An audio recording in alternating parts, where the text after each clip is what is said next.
And we're back. Hello, everyone. Um, this is part two. I hope you guys enjoyed part one of the most unique dolls in my collection. I realized as I was making this video and choosing which dolls that there definitely will need to be a part three.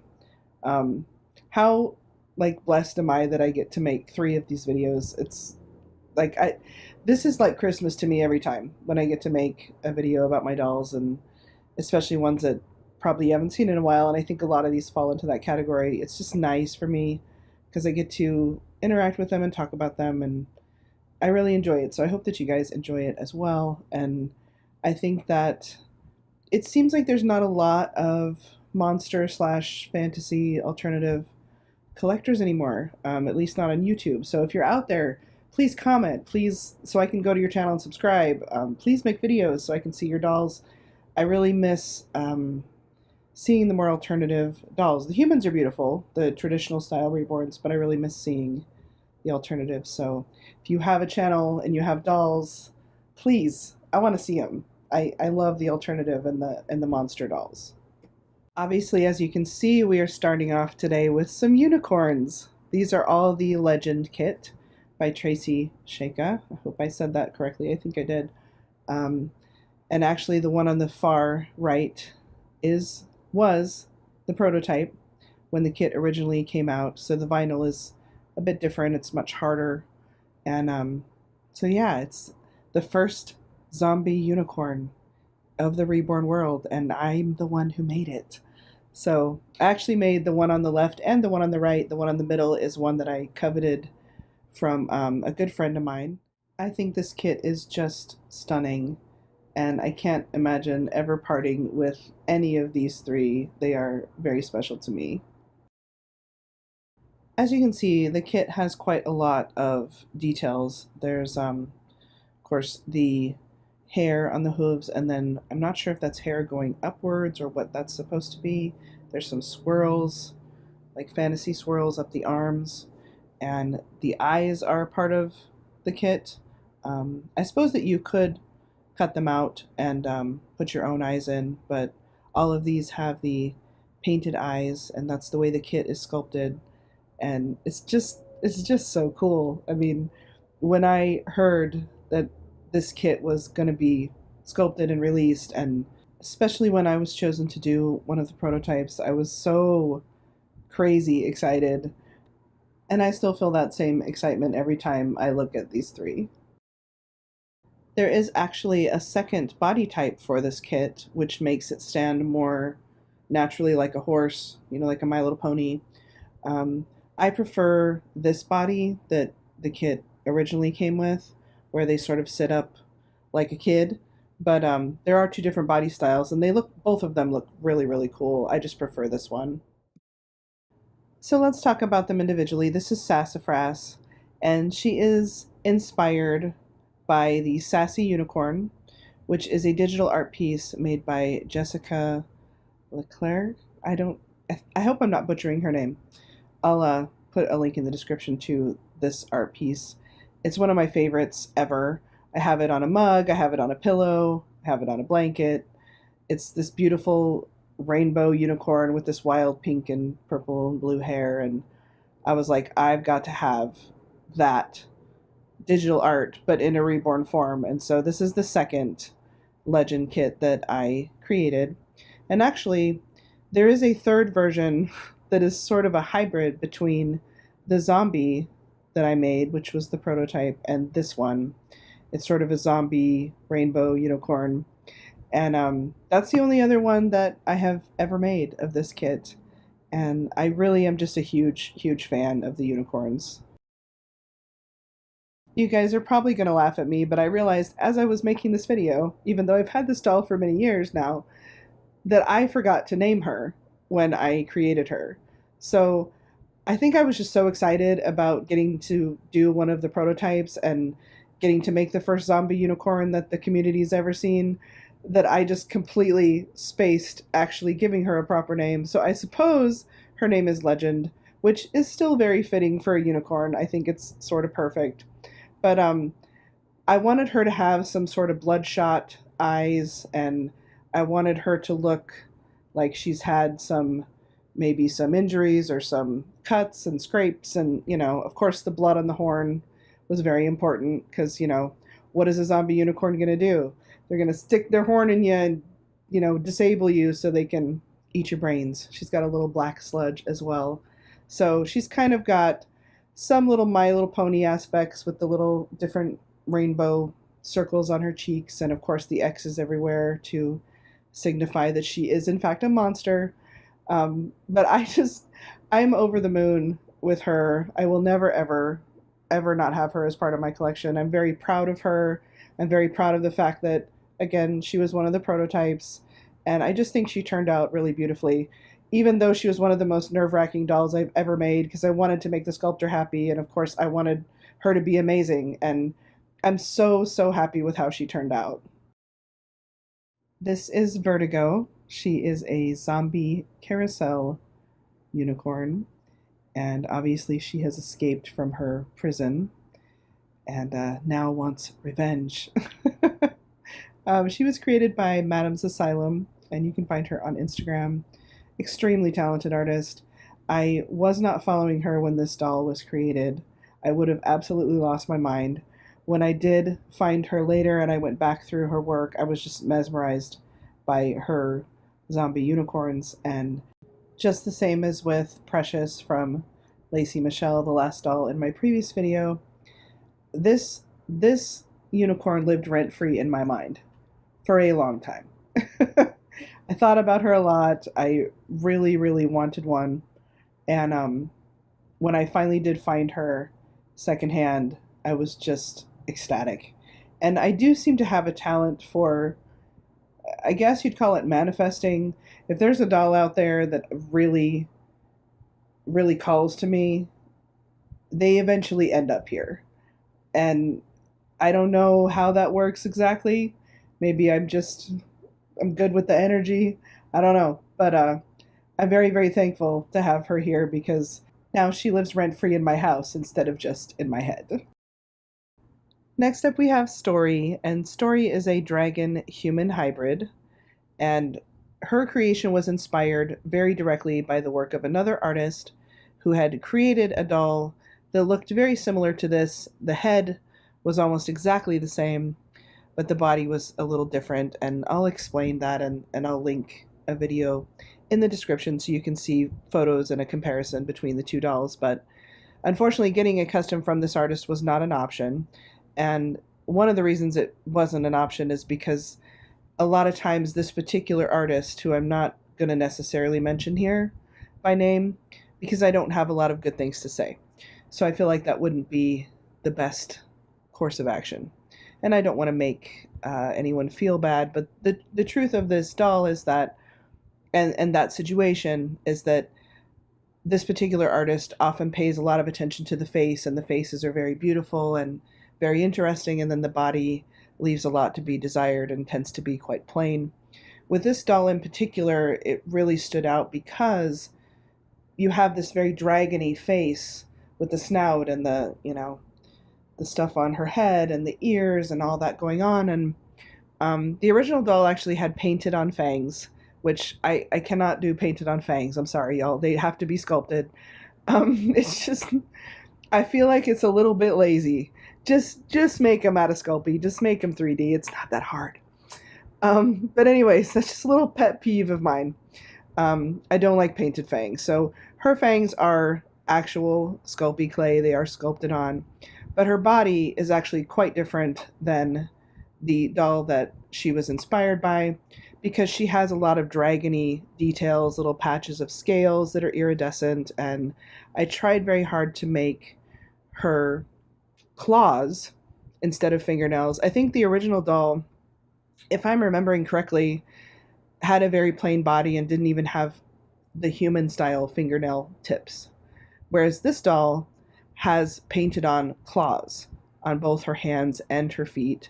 I really wanted to represent the dragon part of her, but because I knew I was making her for myself and for my collection, I didn't want to also add sculptural details on her hands and feet because the head is so incredibly fragile.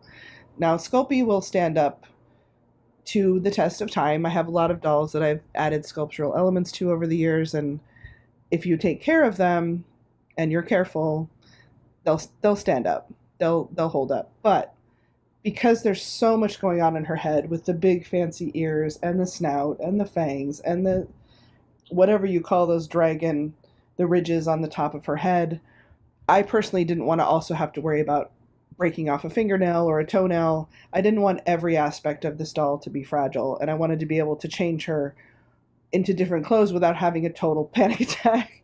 So that's why I opted for the painted on claws, but I actually think they look really cool, and I'm really proud of myself for coming up with that design because I think it really speaks to her dragon nature without actually being something that is going to be fragile and stress me out as her mommy. Mad props to the original artist who came up with the dragon head and face design. I obviously fell in love with it and I had to have my own. And I think it's really cool that even though my doll is inspired by theirs, it's still one of a kind because of the details I added to her. This boy. Lauren is joining me for this one. Because I know this boy. Orion was made by Stephanie Ortiz and Love with Reborn's 2011. That's her name now, right? I think it used to be on Love with Reborn's 2014. Yeah, it's 2011. Me and Stephanie go way back, okay? Like family. We joined the community at the same time. We were on Laura's forums, Little X Loves. Back when there was a forum. Lauren watched us, and Lauren used to watch Orion on my channel. Orion is the oldest baby in my collection. He is also the coolest. He surpasses Zimone. He is the oldest baby that is still remaining in my collection. I will never, ever, ever let go of Orion. He is, I don't know what it is about him. He is the OG of OGs. I'm so bonded to this doll. And I don't get him out enough, unfortunately, these days, but he's just such perfection. The story behind Orion is that Stephanie and I were good friends way in the beginning of us joining this hobby, and she was creating Orion. She used to make really cool alternative dolls. I wish she would still do that, but I don't think she does anymore. But anyways, she had made a zombie for me, and she was making Orion, and she said that she was trying to do a zombie with him. And she sent me some photos, and she's like, what do you think? Because she was kind of like on the fence of what direction she wanted to go, and I'm like, he's an alien. He's a human alien hybrid. I just see it. That's what I see. She's like, you think so? And I'm like, yeah. And so when she finished him as an alien, I was like, I have to have him. He's amazing. Like, I have to have him. And Orion is a big hit, even with my friends here who are like my dude friends, who are not into the dolls at all, but they'd be like, how's Orion? Yeah. How's Orion doing? I'm like, Orion's good. And like my one very close friend that I've known forever, his name's Kyle, he actually buys clothes for Orion. Like, if he sees something that is space themed, he will buy it for Orion. It's not always the right size, y'all. Let's be real. Sometimes it's way too big. Look, but he's trying. Like, I appreciate it. So this is my dude Orion, and yeah, he's just fabulous. He decided I'm not going to be a zombie. Yeah, he did from the very beginning. I just knew, and it was so funny too because M's Swanky Booties, she had seen Orion on Stephanie's social media and wanted him, and Stephanie was like, you know, he's already spoken for, he's already somebody else's. And it was so funny when Ems and I, because we weren't friends at that point, we didn't know each other at that point really, had never talked. And so when she told me that about Orion, I was like, that's too funny. And actually, this is another kit that's gone now, isn't it? Yep. Another Bountiful Baby kit. I forget the name of it. I think it was Yuki, actually. Keiko? Cake. No. No. I'll have to ask Ems. Let me phone a friend, y'all. Hold on a second. Hello? Hey, I need to know real quick. Do you remember Orion's kit name? Yeah. What is it? Isn't it like... Oh, shit. 5 minutes later. You said Yuki. Kamiko by Tasha Edenholm. Thank you so much. So he is Kamiko by Tasha Edenholm, but he is Orion Vega to me, and he is out of this world. This little lady in pastel is Fantasy. She was created by Twisted Beanstalk Nursery, and she is one of the prototypes for the Fauna kit from Bountiful Baby. And I'm not sure if you can still get this kit to actually paint As a blank kit, I think they only sell their painted version, which is cute, and I have one of those. But obviously, it looks like a regular traditional fawn, and Fantasy is a whole other story. She's just so incredibly beautiful. She's pastel all over, pastel rainbow. She has a little heart in the middle of her forehead. And I think if you're going to make a fantasy doll, you might as well go all out with the coloring and everything. And Twisted Beanstalk definitely has done that in this case. This is such a beautiful doll. I'm still amazed that I have her in my collection. She is another one that definitely lived rent free in my head the minute I saw her in the prototype photos. I was not her original mommy, but I am her forever mommy because she is never going anywhere. And it's really funny because the last doll in this video, which follows her, is another Twisted Beanstalk baby, another prototype doll, and another extremely creative and unique take on a fantasy kit that I think no one else in the world would have done that with these kits, and it turned out so beautifully. So I feel very fortunate to have her, and if I have any complaints about this doll, it's certainly not with the artwork, but I wish she was just a little bit bigger. She's really hard to find clothing for because she is preemie size, but also she has the fantasy legs, the fantasy limbs, so it's a little tricky to dress her, but I have been, tucking things around her like I did with this little blue um, little jumper thing. And I just try to make it work with safety pins and what have you, but she fits okay in preemie until you get to her very long fawn legs, and she's just so funny. She's so funny, and she has such a like happy energy to her. I mean, how can you look at her and not feel, you know, happy? She's just so bright and beautiful and colorful and amazing. So I every time I look at her, I'm reminded of all the times I looked at her pictures and wished that she was mine.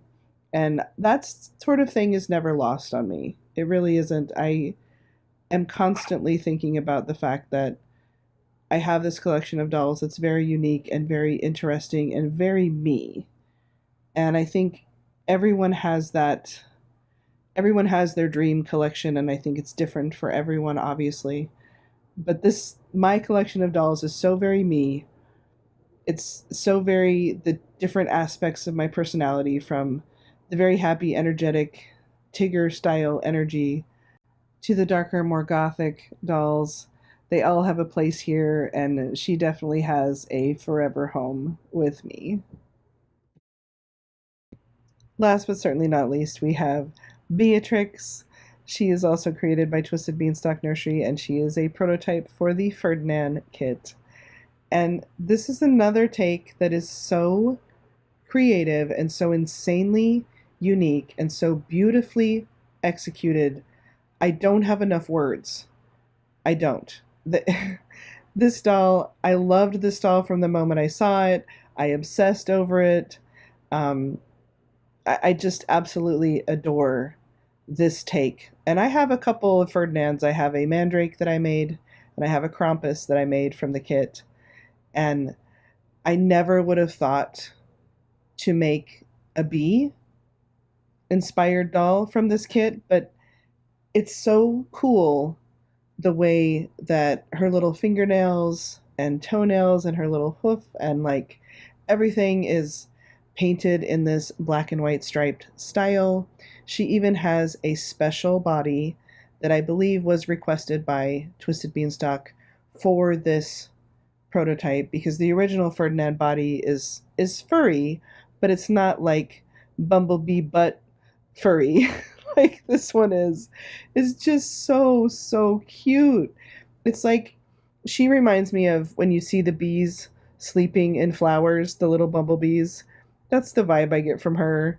She's just so adorable and so interesting and so unique. And I like, there's not enough words. Like I said, there's not enough words to explain how much I love this doll and how beautiful she is in person. how colorful she is. I was ecstatic to be able to add this doll to my collection. I think she fits in quite well. I do have a lot of dolls from Twisted Beanstalk, and this one is just so incredibly unique. Look at the little, I think that's meant to be pollen in between her eyebrows there and on her little ears. The little fingernails with the bee design. Like, I'm dead, y'all. I'm dead. Look how beautiful she is. And so interesting. And again, I would never have looked at the Ferdinand kit and thought to go this direction, but it really is just so beautifully done and so visually stunning. I'm just amazed every time I look at this doll. And on top of the beautiful artwork, the Ferdinand kit itself is sculpted so beautifully. The little hands, the little face, the little ears. Like, it's adorable. It's so adorable and it's so perfectly fantasy. So, this is one of the most interesting dolls in my collection by far. It's one of the most interesting dolls and most interesting takes on a kit that I've ever personally seen. I think a lot of people went the fairy direction with this kit, and this is definitely fantasy, but in a totally unexpected and creative and beautiful, colorful, bright way. And I just can't say enough good about this doll. I would love to see more work like this from Twisted Beanstalk. I think that she excels when she takes big risks. This doll was definitely a big risk, but it paid off in such a beautifully unexpected way. And that is it for me today. I hope you enjoyed the video. I hope you will return for part 3. And if you have comments or questions, please leave them below. I would love to know your thoughts. And I would love to see everyone else's unique dolls and hear why they love them so much. Stay safe out there. I love you guys, and I will see you next time.